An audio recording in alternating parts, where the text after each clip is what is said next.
ആചാര്യജി നമസ്തേ. നമസ്തേ.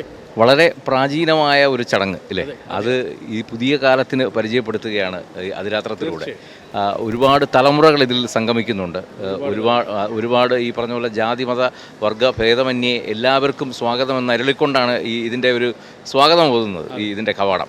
അപ്പോൾ ഇതിങ്ങനെ നടന്ന് തുടങ്ങി ഇപ്പോൾ 3 ദിവസമായി. ഇനിയും ദിവസങ്ങൾ ബാക്കിയാണ്. അതിരാത്രമാണ്, രാത്രിയും കടന്നു പോവുകയാണ്.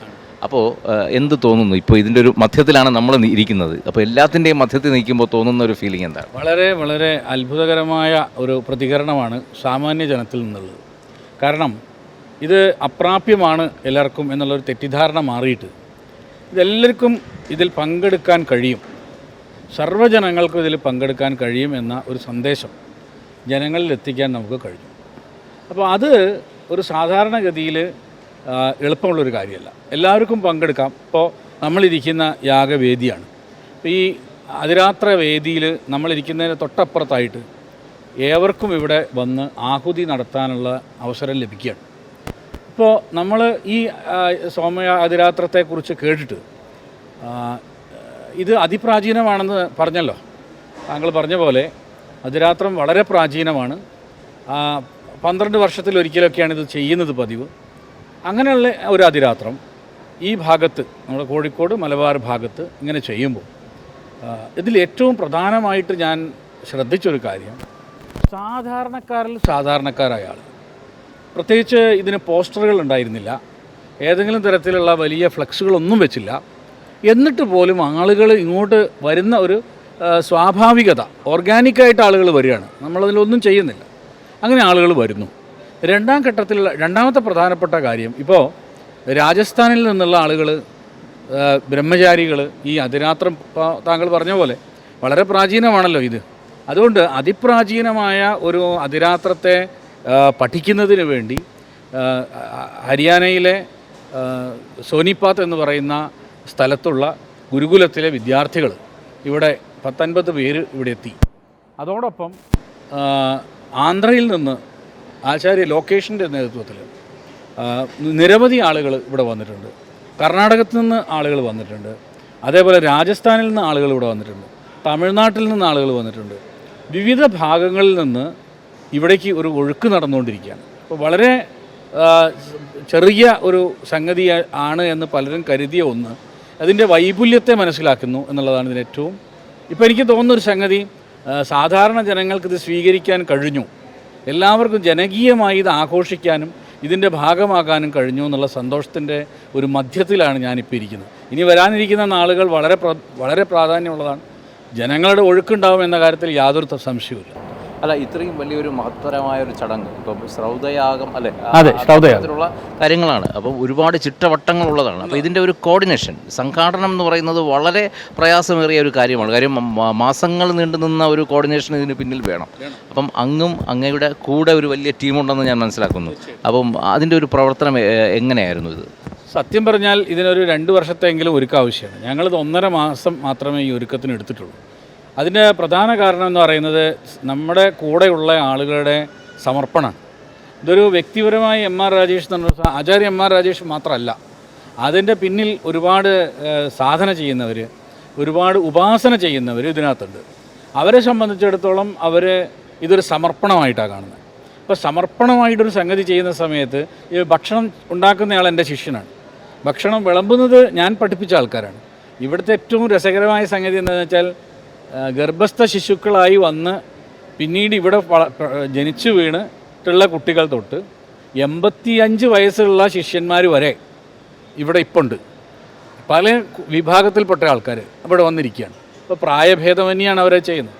അപ്പോൾ 85 വയസ്സുള്ള എൻ്റെ ഒരു ശിഷ്യൻ, ഇപ്പോൾ ഞാനാണ് ചോറ് വിളമ്പി കൊടുത്തത് അദ്ദേഹത്തിന്. അപ്പോൾ അദ്ദേഹം എന്നോട് വളരെ സ്നേഹത്തോടെയും സന്തോഷത്തോടെയും ഇത് ഗംഭീരമാവണം എന്നുള്ള പ്രാർത്ഥനയാണ് എനിക്ക് എന്ന്, ആരോഗ്യം കൊണ്ട് നിസ്സഹായത ഉണ്ടെങ്കിൽ പോലും പ്രാർത്ഥിക്കുകയും അതിനുവേണ്ടി ഇത്രയധികം ദൂരം താണ്ടി ഇങ്ങോട്ട് വരികയൊക്കെ ചെയ്തു. അപ്പോൾ അതിൽ നിന്ന് മനസ്സിലാവുന്നത് നമ്മളെ ആളുകളുടെ കൂട്ടായ്മയാണ്. ഹിന്ദു ധർമ്മത്തിൻ്റെ നവോത്ഥാന ഒരു വലിയ ഒരു ഉയർച്ച നാനാഭാഗത്ത് പ്രകടമാണ്. ആ പ്രകടമാകുന്ന സനാതനധർമ്മത്തിൻ്റെ ഉയർച്ച വളരെ ഭംഗിയായി കാണുന്ന ഒരു സ്ഥലമായിട്ട് ഈ യാഗഭൂമി മാറി. അതാണ് അതിൻ്റെ പ്രത്യേകത. അതിനെല്ലാവരും ഒരുമിച്ചു. ഈ വേദപഠനം ജനകീയമാക്കണമെന്നുള്ളൊരു ആഗ്രഹവുമായി അങ്ങ് ഇറങ്ങി തിരിച്ചപ്പോൾ അങ്ങക്ക് പൂർണ്ണ പിന്തുണയുമായി വന്നത് മഹാശയ് ഗലാഡ്ജിയുടെ പിന്തുണയായിരുന്നു. ഇപ്പോൾ അദ്ദേഹത്തിൻ്റെ പുത്രനാണ്. ഇപ്പോൾ കഴിഞ്ഞ ദിവസം അദ്ദേഹം ഇതിൻ്റെ ഉദ്ഘാടന വേദിയിലുണ്ടായിരുന്നു. ഇവിടെ വന്ന് കണ്ടിട്ട് അദ്ദേഹത്തിൻ്റെ ഒരു പ്രതികരണം എന്തായിരുന്നു? കാര്യം പ്രത്യേകിച്ചും ആദ്യത്തെ ദിവസം 5000 പേർ പങ്കെടുത്ത അഗ്നിഹോത്രം, അതോടുകൂടിയാണ് തുടക്കം തന്നെ ഗംഭീരമാണ്. അപ്പോൾ അദ്ദേഹത്തിൻ്റെ ഒരു പ്രതികരണം എന്തായിരുന്നു? അദ്ദേഹം ഇത് കണ്ടിട്ട് വളരെ അത്ഭുതത്തോടു കൂടി, കാരണം അദ്ദേഹം പറഞ്ഞൊരു കാര്യം, ഇതെങ്ങനെയാണ് നിങ്ങൾ ചെയ്യുന്നതെന്നാണ് അദ്ദേഹം ചോദിച്ചത്. എങ്ങനെയാണ് നമ്മുടെ ഈ കൂട്ടായ്മകൾ രൂപപ്പെടുന്നത്? കാരണം 5000 പേരങ്ങ് വരിക, അതിന് പ്രത്യേകിച്ച് നമ്മളൊരു പരിപാടിയും ചെയ്തിട്ടില്ല. അവരെ ഒരു വാട്സപ്പിലൂടെ ഇങ്ങനെയൊരു സംഗതി ഉണ്ട് എന്ന് പറഞ്ഞു. അവർ നിത്യാഗ്നിഹോത്രികളാണ്. അപ്പം രാജീവ്ജി അത് കണ്ട സമയത്ത് മഹാശയ് രാജീവ്ജി വളരെ എന്താ പറയുക, അദ്ദേഹം പ്രഭാവിതനായി. അദ്ദേഹം പറയുന്നത് കേരള ഭൂമിയിൽ എങ്ങനെ സാധിക്കുന്നുള്ളത് ഒരു വലിയ ഒരു അത്ഭുതകരമായിട്ടുള്ള കാര്യമാണ്. ഇനിയും നമുക്ക് മുന്നോട്ട് പോകണം. നമുക്ക് ഇത് കേരളത്തിൽ മാത്രമല്ല, നമ്മൾ മറ്റ് സംസ്ഥാനങ്ങളിലേക്കും ഈ പ്രവർത്തനം വ്യാപിപ്പിക്കണം. കാരണം അത് വ്യാപിപ്പിച്ചാലേ ഇനിയുള്ള കാലത്ത് നമ്മുടെ സനാതന ധർമ്മത്തെക്കുറിച്ചുള്ള ഒരു മൂല്യബോധം വരാനിരിക്കുന്ന ജൻസിയിൽ ഉണ്ടാവുള്ളൂ. അദ്ദേഹത്തിൻ്റെ ഏറ്റവും വലിയ ആവശ്യങ്ങളിൽ ഒന്നതാണ്. അദ്ദേഹം പറയുന്നത് പുതിയ തലമുറയിലേക്ക് ഇതെത്തിക്കണം. അപ്പോൾ അതിന് ഈ ഒരു ഇപ്പം നമ്മളുടെ കൂടെയുള്ള ആൾക്കാരുടെ ഒരു ഗുണം, അവരെ പഠിച്ചവരാണല്ലോ, പഠിച്ചവരാണ്. അവർ ഒരു ഭക്തരല്ല, എൻ്റെ ഭക്തന്മാരൊന്നുമല്ല. അവർ ശാസ്ത്രം പഠിച്ച, ആചരണങ്ങൾ പഠിച്ച ഒരു സനാതന ധർമാനുയായിയാണ്. ആ 5000 പേരും സനാതനധർമ്മത്തിൻ്റെ ശാസ്ത്രാധ്യയനം നടത്തിയവരാണ്. അവർക്ക് കെൽപ്പുണ്ട് അവരുടെ മക്കൾക്ക് കൊടുക്കാനും അവർക്ക് വരുന്ന തലമുറയ്ക്ക് കൊടുക്കാനും. അതാണ് രാജീവ്ജി ഏറ്റവും കൂടുതൽ വളരെ ആകർഷിച്ചത്. അദ്ദേഹം പറഞ്ഞു, ഇനി ഇവർക്ക് പഠിപ്പിക്കാൻ പറ്റുമല്ലോ, പഠിപ്പിക്കാൻ പറ്റും, ഒരുമിച്ച് ചേരാൻ പറ്റുമല്ലോ, പറ്റും. അപ്പോൾ ഇങ്ങനെ നമ്മളെല്ലാ ആളുകളിലേക്കും ഈ വേദത്തിൻ്റെ ഒരു ശബ്ദം എത്തിക്കണം എന്നുള്ളതിന് അദ്ദേഹത്തിന് വലിയൊരു താല്പര്യമാണ്. അദ്ദേഹത്തിൻ്റെ പിതാമഹൻ ഒരു ദാനവീരനാണെന്നാണ് ഞാൻ പറയല്. എന്നുവെച്ചാൽ നമ്മൾ ദാനം കൊടുക്കാനൊക്കെ മടിക്കുന്ന ആൾക്കാരാണ്. ഹിന്ദുധർമ്മത്തിലെ ഏറ്റവും സങ്കടകരമായ സംഗതി, ഞാൻ കഴിഞ്ഞ 20 വർഷത്തെ എൻ്റെ വേദപ്രചരണ രംഗത്ത് ഞാൻ എപ്പോഴും ആളുകളോട് പറയുന്നത്, ഹിന്ദുധർമാനുയായികൾ ധനം ശേഖരിക്കണം എന്നുള്ളത്.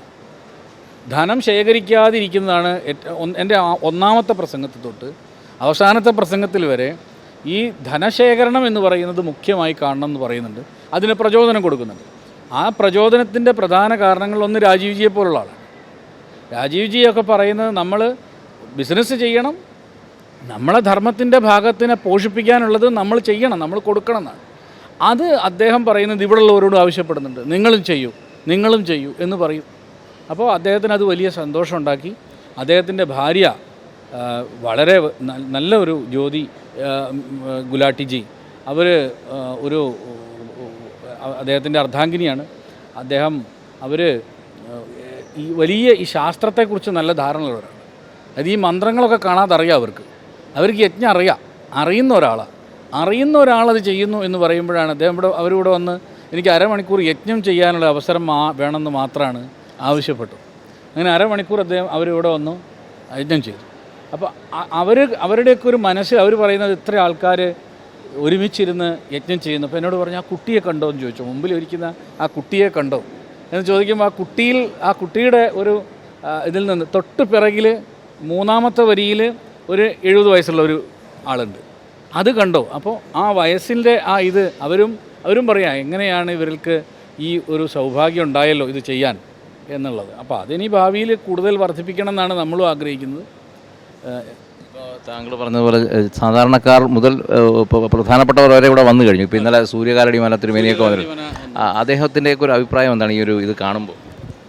ഏറ്റവും പ്രധാനപ്പെട്ട ഒരു കാര്യം എന്താണെന്ന് വെച്ചാൽ, സൂര്യകാലടി പോലുള്ള അദ്ദേഹമൊക്കെ വളരെ പ്രഭാവിതനായി, ഇത് കണ്ടിട്ട് വളരെ പ്രഭാവിതനായി. ഇന്ന് നമ്മുടെ വേദങ്ങൾ അല്ലെങ്കിൽ തന്ത്രശാസ്ത്രങ്ങൾ ഇതൊക്കെ ശാസ്ത്രഗ്രന്ഥങ്ങളാണ്.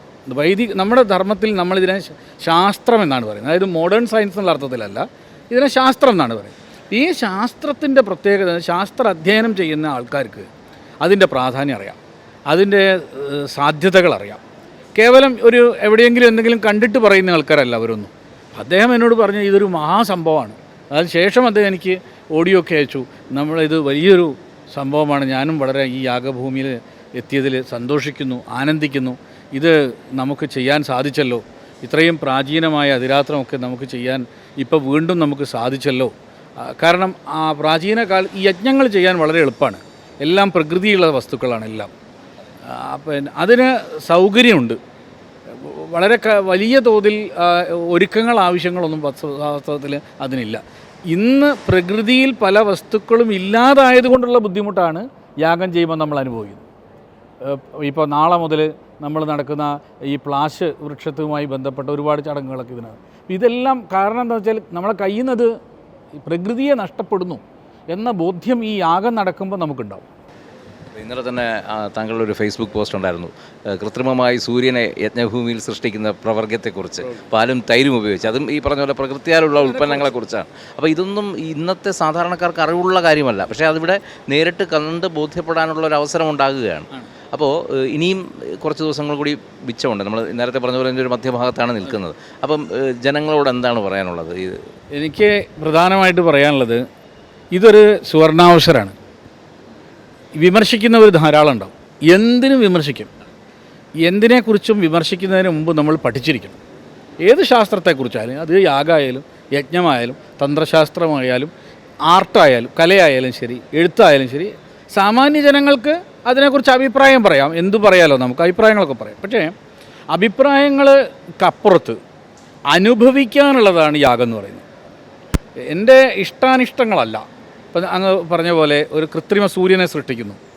അപ്പോൾ നമ്മളിവിടെ ക്ലൗഡ് സീഡിങ്ങിന് തുല്യമായ പ്രവർത്തനം, രാസപ്രവർത്തനം നടക്കുന്നു എന്നാണ് ഡോക്ടർ സക്സേനയെ പോലുള്ള ആളുകളുടെ പഠനങ്ങൾ. ഫിസിസിസ്റ്റാണ് അദ്ദേഹം. ഞാനത് ചോദിക്കാൻ വരികയായിരുന്നു. കാര്യം ഇതിനോടൊപ്പം തന്നെ അത്യന്താധുനിക യുഗത്തിന് ആവശ്യമായ രീതിയിലുള്ള പഠനങ്ങളും ഇതോടൊപ്പം സമാന്തരമായി തന്നെ ഇവിടെ സംഘടിപ്പിച്ചിട്ടുണ്ട്. അപ്പോൾ അത് ഏത് രീതിയിലാണ്? അതിപ്പോൾ വളരെ രസകരമായിട്ട് പുരോഗമിക്കുന്നുണ്ട്. അദ്ദേഹത്തിൻ്റെ അതിൻ്റെ റിസൾട്ടുകൾ നമുക്ക് അദ്ദേഹം ചെയ്തു തന്നുകൊണ്ടേയിരിക്കുന്നുണ്ട്.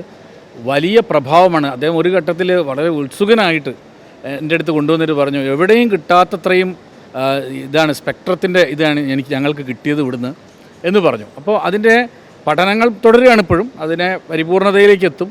അപ്പോൾ നമ്മുടെ ചുറ്റും അന്തരീക്ഷത്തിൽ, നമ്മുടെ മനുഷ്യരിൽ, ജീവജാലങ്ങളിൽ ഈ യാഗം വരുത്തുന്ന മാറ്റം, അത് ഇപ്പോൾ പറഞ്ഞ പോലെ കൃത്രിമ സൂര്യനെ നിർമ്മിക്കുന്നിടത്തും സുബ്രഹ്മണ്യാഹ്വാനം നടക്കുന്ന സമയത്തും സമയത്തിൻ്റെ ക്രമമായ അകലത്തിൽ ചെയ്യുന്ന ചെറിയ ചെറിയ ഹോമങ്ങളിലൂടെയും നമുക്ക് ചുറ്റും സംഭവിച്ചുകൊണ്ടിരിക്കുകയാണ്.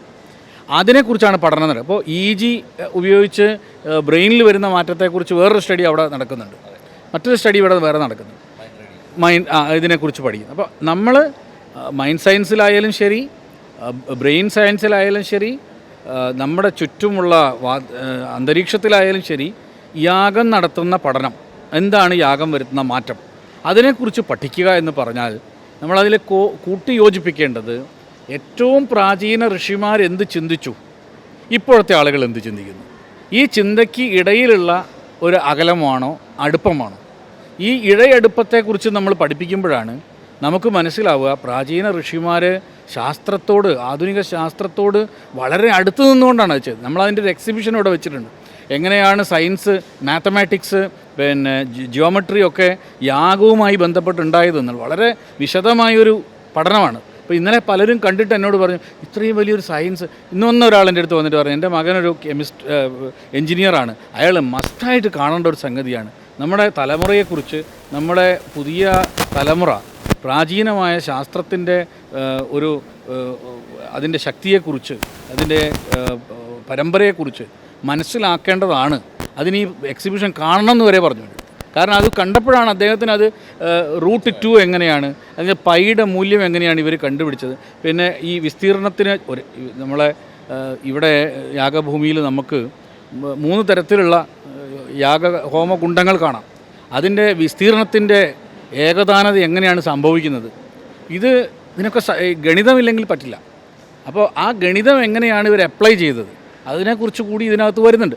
ഞാൻ പറഞ്ഞു വന്നത്, സാധാരണക്കാരായ ആളുകൾക്ക് കിട്ടുന്നൊരു സുവർണാവസരമാണ്. ഈ അവസരം എല്ലാവരും ഉപയോഗപ്പെടുത്തുക. പരമാവധി ഇതൊരു കൂട്ടായ്മയുടെ ഫലമായിട്ടാണ്. നമ്മളെ ഹിന്ദു സനാതന ധർമ്മത്തിൻ്റെ എല്ലാ വ്യക്തികളുടെയും കൂട്ടായ പ്രയത്നം കൊണ്ടാണ് യാഗം നടക്കുന്നത്. യാഗഭൂമി എന്ന് പറഞ്ഞാൽ എല്ലാ ദേവതകളുടെയും അദൃശ്യമായ സാന്നിധ്യം കൊണ്ട് സമ്പന്നമായിട്ടുള്ളൊരു സ്ഥലമാണ്. ആ അദൃശ്യമായി സമ്പന്നമായിരിക്കുന്ന ദേവതാ പൂർണ്ണത അനുഗ്രഹത്തിന് വേണ്ടി പരിപൂർണമായിട്ടും ആളുകൾ എത്തിച്ചേരുക. എല്ലാവരും വരിക എന്നുള്ളതാണ് ഇപ്പോൾ എനിക്ക് പറയാനുള്ള ഏറ്റവും പ്രധാനപ്പെട്ട കാര്യം. പൊതുവേ പറയാറുണ്ട് ഇത്തരത്തിലുള്ള യാഗങ്ങളിൽ നമ്മൾ സാന്നിധ്യം വരളാൻ എത്തുമ്പോൾ അവിടെ നമ്മുടെ മനസ്സ് നമ്മളറിയാതെ അർപ്പിക്കപ്പെടുകയാണ്. അത് തന്നെയാണ് ഏറ്റവും വലിയ സമർപ്പണം എന്ന് പറയാറുണ്ട്. കാരണം ഭാവന നമ്മൾ എന്താണോ ഭാവന ചെയ്യുന്നത് അതാണ് ലോകത്ത് സംഭവിക്കുന്നത്. ഭാവന കൊണ്ടാണ് എല്ലാം ഉണ്ടായത്. ഒരാളൊരു വിമാനം ഉണ്ടാക്കുന്നത് ഭാവന ചെയ്തു, പിന്നീട് ഈ വിമാനം ഉണ്ടാക്കിയെന്ന് പറയുമല്ലോ. അതേപോലെ യാഗം എന്നൊക്കെ പറയുന്നത് വളരെ കാലത്തെ ഒരു പരിശ്രമം കൊണ്ട് ഋഷിമാർ ഈ പ്രപഞ്ച സൃഷ്ടിയുടെ പുനരാവിഷ്കാരം ഒരു നാടകീയ രൂപത്തിൽ അവതരിപ്പിക്കുകയാണ്. ഒരു നാടകത്തിൻ്റെ രൂപത്തിലാണ്. അപ്പോൾ ആളുകൾക്ക് ചിലപ്പം ഞാനിത് പറയുന്ന സമയത്ത് ഇതിൻ്റെ ചോട്ടിൽ വിവരക്കേടാണ്, നിങ്ങൾ അന്ധവിശ്വാസമാണ് പറയുന്നത് എന്നൊക്കെ പറയുന്നുണ്ടാവും. പക്ഷെ ഒരു കാര്യം ഓർക്കണം, പ്രാചീന ഭാരതം കൊടുത്ത ഗണിതം, ആസ്ട്രോണമി ലോകത്തിൻ്റെ എല്ലാ ഭാഗത്തും ഉണ്ട്. അതിന്ന് പലരും അംഗീകരിച്ചു തുടങ്ങി. അതിൻ്റെ തുടക്കം നമ്മുടെ യാഗത്തിലാണ്. കാരണം ഇഷ്ടിക എന്നുള്ള വാക്കുണ്ട്. ഇഷ്ടിക എന്നാണ് നമ്മൾ ഈ പറയുന്നതിനൊക്കെ ഉണ്ടാക്കുന്നതിന് ഉപയോഗിക്കുന്നത്. ഇഷ്ടിക എന്നുള്ള വാക്കുണ്ടായത് ഇഷ്ടി എന്ന് പറഞ്ഞാൽ യാഗം എന്നാണ് അർത്ഥം. യാഗം ചെയ്യാനുണ്ടാക്കുന്ന ബ്രിക്ക് ഇഷ്ടിക എന്ന അർത്ഥത്തിലാണ് ഇഷ്ടിക എന്ന ശബ്ദം പോലും ഉണ്ടായതെന്ന് ഓർക്കണം. അതിൻ്റെ ഗണിതം, അതിൻ്റെ അളവ് ഒക്കെ അതിൽ നിന്നുണ്ടായതാണ്. അപ്പോൾ എനിക്ക് പറയാനുള്ളത് അതിൻ്റെ സയൻസ് പാർട്ടാണ്. അതിൻ്റെ ആധ്യാത്മിക തലം എന്ന് പറഞ്ഞാൽ ഇപ്പോൾ ഇന്ദ്രനെ ആഹ്വാനം ചെയ്തു. ഇന്നിപ്പോൾ ഇന്ദ്രനെ നമ്മൾ സുബ്രഹ്മണ്യ ആഹ്വാനത്തിലൂടെ ഇന്ദ്രനെ ആഹ്വാനം ചെയ്തു, ആവാഹിച്ചു. അനന്തരം അനേക ദേവതകളുടെ പ്രവർത്തനങ്ങളൊക്കെ ഇവിടെ നടക്കും, പൂജകൾ നടക്കും, യജ്ഞങ്ങൾ നടക്കും. എല്ലാത്തിലും പങ്കെടുക്കാൻ എല്ലാവരും എത്തുക. അവസാനമായി രണ്ട് കാര്യം കൂടെ. ഇപ്പോൾ നേരത്തെ സക്സേനയുടെ പഠനത്തെക്കുറിച്ച് അങ്ങ് പറഞ്ഞു, പോസിറ്റീവ് സ്പെക്ട്രത്തെക്കുറിച്ച് പറഞ്ഞു. ഇത് വളരെ സയൻറ്റിഫിക് ആയിട്ടുള്ളൊരു ഒപ്പീനിയനാണ്. നേരെ മറിച്ച് മറുഭാഗത്ത് നമ്മൾ ഈ പ്രാചീനതയിൽ കൂടി ഊന്നി നിൽക്കുന്നതുകൊണ്ടാണ് ആചാര്യന്മാരുടെ ഒരു ഫലശ്രുതി എന്താണ്? സാധാരണ നമ്മൾ ഇത്തരം യാഗങ്ങൾ നടത്തുമ്പോൾ അവർ പറയാറുണ്ടല്ലോ ഇതിൻ്റെ ഒരു സൂചന എന്താണ്, അല്ലെങ്കിൽ ഇതെങ്ങനെയാണ് മുന്നോട്ട് പോകുന്നതെന്നുള്ളത്. നോക്കൂ, നമ്മൾ യാഗം നടക്കുന്ന സമയത്ത് ശാസ്ത്രം പുതിയ സയൻസ് എന്ത് പറയാൻ എന്നുള്ളതിനേക്കാൾ നമ്മളിതിനെ കാണുന്നത് പ്രധാനമായിട്ടും അന്തരീക്ഷ ശുദ്ധിയാണ്.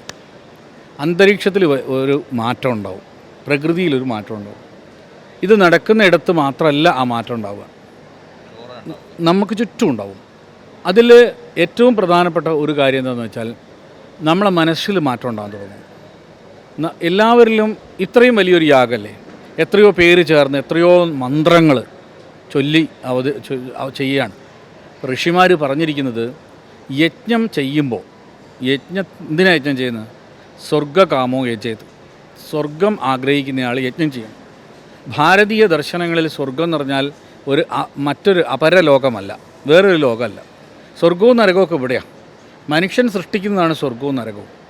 സ്വർഗ്ഗകാമോ യജേത്, സ്വർഗത്തെ ആഗ്രഹിക്കുന്നവൻ യജ്ഞം ചെയ്യണമെന്ന് പറയാൻ കാരണം യജ്ഞത്തിലൂടെയാണ് സ്വർഗീയമായ സുഖസൗകര്യങ്ങൾ ലോകത്തുണ്ടാകുന്നത്. സ്വർഗീയമായ സുഖസൗകര്യങ്ങൾ, യജ്ഞം എന്ന് പറഞ്ഞാൽ യജ്ഞോ വൈ ശ്രേഷ്ഠതമം കർമ്മ, ശാശ്വതമായി. അപ്പം ശാശ്വതമായിട്ടുള്ള നല്ല ശ്രേഷ്ഠ കർമ്മങ്ങൾ അനുഷ്ഠിക്കുന്ന ഒരു സ്ഥലമാണ്. അപ്പോൾ ആ ശ്രേഷ്ഠ കർമ്മങ്ങളുടെ ഫലം ശ്രേഷ്ഠമാണ്. ഒബ്വിയസ്ലി അത് ശ്രേഷ്ഠമായിട്ടേ വരുള്ളൂ. അപ്പോൾ ആ ശ്രേഷ്ഠ ഫലങ്ങൾ അനേകങ്ങളാണ്, അനേക ശ്രേഷ്ഠ ഫലങ്ങളുണ്ട്. അത് ഇന്നത്തെ സാഹചര്യത്തിൽ നമുക്ക് വ്യാഖ്യാനിക്കുമ്പോൾ അന്ധവിശ്വാസമെന്നോ ഒക്കെ പറയാവുന്നതാണ് പലതും. പക്ഷേ ആളുകൾ അങ്ങനെയൊക്കെ പറയും. പക്ഷേ ഇതിനകത്ത് അദൃഷ്ടം എന്ന് പറയും. നമുക്ക് നേരിട്ട് കാണാത്ത അനേകം കാര്യങ്ങളുണ്ട്. നേരിട്ട് കണ്ടില്ല എന്നതുകൊണ്ട് അതില്ലാതാവുന്നില്ല. ഇതിന് അനേക ഫലങ്ങൾ, അതായത് കഴിഞ്ഞ സോമയാഗത്തിൽ പങ്കെടുത്ത അനേകം ആളുകൾ എൻ്റെ കൂടെയുണ്ട്. അവർ ഇന്നും ഇവിടെയുണ്ട്. കഴിഞ്ഞ സോമയാഗത്തിൽ ഈ സോമലത ആയിട്ട് ബന്ധപ്പെട്ട് എല്ലാവർക്കും സോമലത കൊടുത്തു.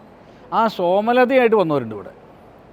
അന്ന് അവർക്കുണ്ടായ മാറ്റം, അവരുടെ ആർത്ഥികമായ മാറ്റം, സാമ്പത്തികമായ മാറ്റം, അവരുടെ ജീവിത ദൃഷ്ടിയിൽ വന്ന മാറ്റം, അവരുടെ കാഴ്ചപ്പാടുകളിലുണ്ടായ മാറ്റം, അവരുടെ ആരോഗ്യത്തിൽ, അവരുടെ എങ്ങനെയാണ് ജീവിക്കേണ്ടതെന്നുള്ളതിനെക്കുറിച്ചൊരു കൃത്യത വരാൻ തുടങ്ങി.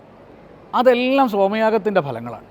അത് നേരിട്ട് ഒരു ദേവൻ വന്ന് അനുഗ്രഹിച്ചു എന്നല്ല, മറിച്ച് ആ അനുഗ്രഹം ഒരു കൃത്യമായ അവസ്ഥയിലൂടെ സംജാതമാവുകയാണ്. എല്ലാം കൊണ്ടും രൂപപ്പെട്ട് വരികയാണ്. അതാണ് ഭാരതീയ സംസ്കാരത്തിൻ്റെ അടിത്തറ.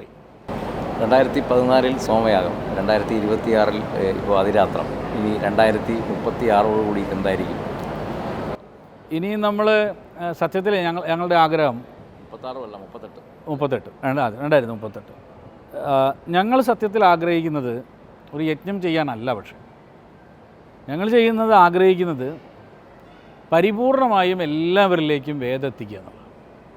വൈദിക ധർമ്മവും വൈദിക ആചരണങ്ങളും ഇന്ന് ലഭിച്ചാൽ ഇന്ന് നമ്മുടെ ധർമ്മത്തിലിരിക്കുന്ന പലരും ധർമ്മം വിട്ടുപോകുന്നുണ്ട്.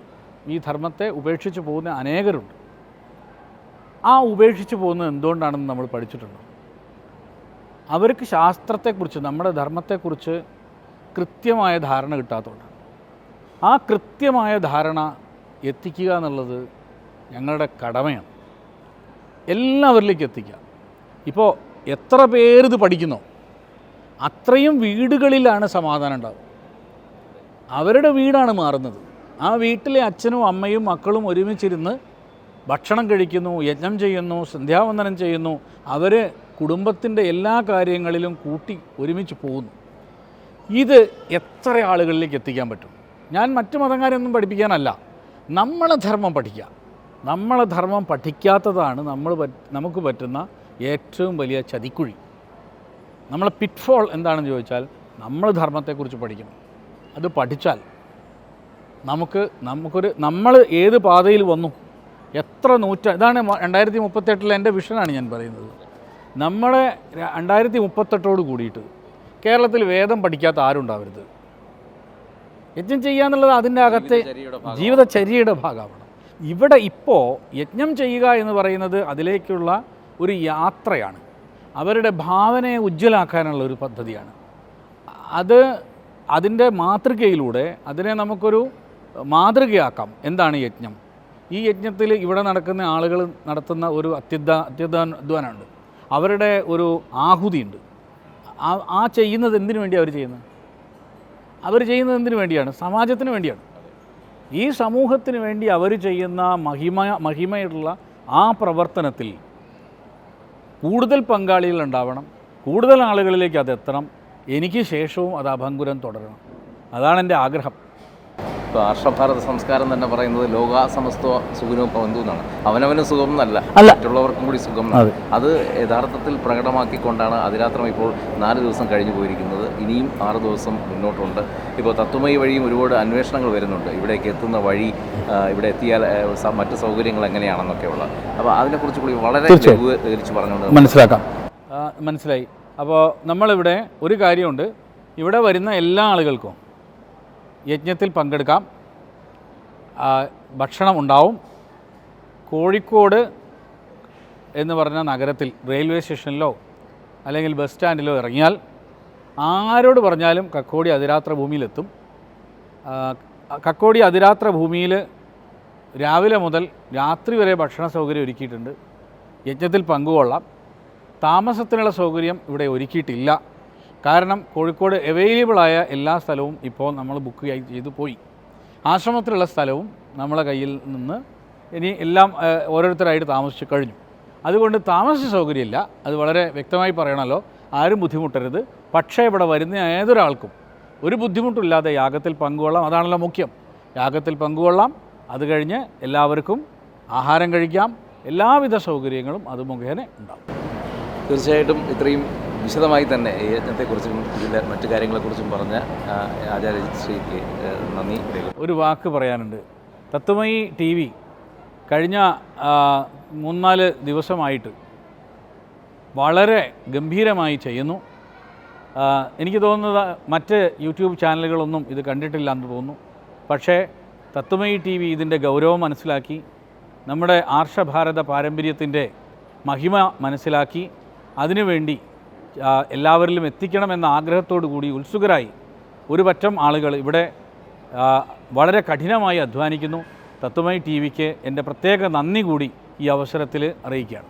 വിട്ടുവീഴ്ചയില്ലാത്ത നിലപാടുകളുമായി ദേശീയതയുടെയും സമാജത്തിൻ്റെയും ശാക്തീകരണത്തിനു വേണ്ടി തത്വമയിയുടെ ജൈത്രയാത്ര തുടരുകയാണ്. യൂട്യൂബിൽ മാത്രം തത്വമയിക്ക് 10 ലക്ഷം സബ്സ്ക്രൈബേഴ്സിലേക്ക് എത്താൻ ഏതാനും ചുവടുകൾ മാത്രമാണ് ബാക്കി. മറ്റ് സോഷ്യൽ മീഡിയ പ്ലാറ്റ്ഫോമുകളിലും തത്വമയിയുടെ നിറസാന്നിധ്യം തുടരുകയാണ്. ഈ അവസരത്തിൽ ഞങ്ങൾക്ക് നിങ്ങളോടുള്ള അഭ്യർത്ഥന ഞങ്ങളോടൊപ്പം നിൽക്കുക എന്നുള്ളതാണ്.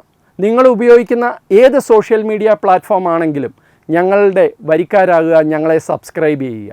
നിങ്ങളുടെ സുഹൃത്തുക്കളിലേക്ക് തത്വമയിയുടെ ഈ സന്ദേശം പ്രചരിപ്പിക്കുക. ഞങ്ങളോടൊപ്പം നിൽക്കൂ, രാഷ്ട്രത്തോടൊപ്പം നിൽക്കൂ, ദേശീയതയ്ക്കൊപ്പം സഞ്ചരിക്കൂ.